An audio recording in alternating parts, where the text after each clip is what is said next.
30 years since the last flight departed Kenya to the United States directly. 2018 saw the national carrier fly once more to the US after years of seeking approvals to do so. The first flight, which took off 2 months ago, saw KQ make history as the fifth African carrier to fly directly to the US.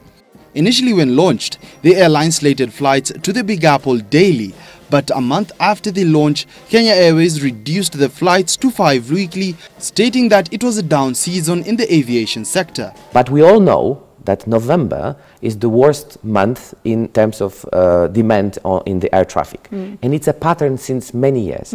So 3 weeks before we did the first flight, not after, before, we talked to the travel agents.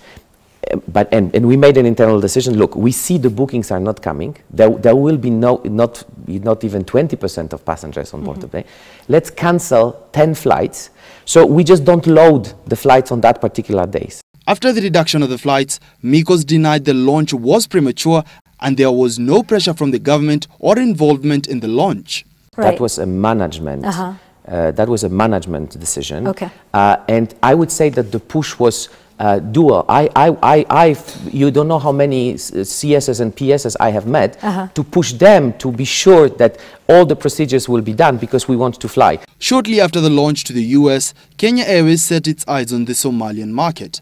After several false starts, the national carrier finally set to start direct flights from Nairobi's Jomo Kenyatta International Airport to Somalia's capital Mogadishu after postponing the launch twice.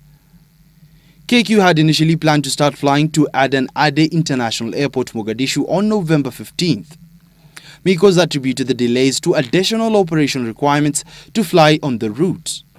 In order to compete with its peers in the region, who have eaten up KQ's share in the market, the airline proposed to Kenya Airports Authority to manage operations at the Jomo Kenyatta International Airport in a restructuring plan aimed at aiding the airline's recovery and boosting its revenues. KAA Managing Director Johnny Anderson said that the application, which outlines how KQ will support and grow the aviation business in Kenya, will be granted if it meets approvals from the airport's regulator.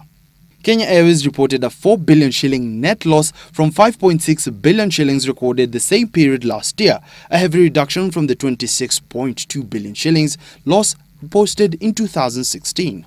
Faizal Ahmed, Citizen TV.